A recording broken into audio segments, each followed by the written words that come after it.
അമ്മ കപ്പലിന്റെ മിഠായി ഉണ്ടാക്കി തരാന്ന് പറഞ്ഞപ്പോ ഇത്ര സൂപ്പർ സാധനം ഉണ്ടാക്കി തരുമെന്ന് ഞാൻ വിചാരിച്ചില്ല കേട്ടോ. അമ്മ നമ്മുടെ ഇവിടെ ഉണ്ടായി ആ കപ്പലിന്റെ മിഠായിക്ക് എവിടെ പോയി? അതൊക്കെ കഴിഞ്ഞു. കഴിയേ എനിക്കത് കഴിക്കാൻ തോന്നണ്. അതിനിപ്പോ എന്താ ഞാൻ ഉണ്ടാക്കിയല്ലോ. അമ്മ ഉണ്ടാക്കിയല്ലോ അത്. എന്നാ വേഗം വാ. അപ്പൊ അതിനായിട്ട് നമുക്ക് ഈ പച്ചക്കപ്പലിന്റെ വറുത്തെടുക്കണം. ഇപ്പൊ നമ്മുടെ കപ്പലിന്റെ ശരിക്കും വറവായിട്ടുണ്ടെങ്കിൽ നമുക്ക് ഇതിന്റെ തൊലി കളഞ്ഞെടുക്കണം. നമുക്ക് കപ്പലിന്റെ തൊലി കളയുന്ന നേരം കൊണ്ട് ശർക്കര കുറച്ച് വെള്ളം ഒഴിച്ച് ഉരുക്കിയെടുക്കാം.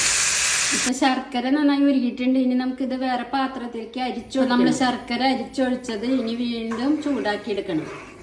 നമുക്കിത് കുറച്ച് വെള്ളത്തിലേക്ക് ഒഴിക്കാം. ഇത് നല്ല ക്രിസ്റ്റലായി വന്നു.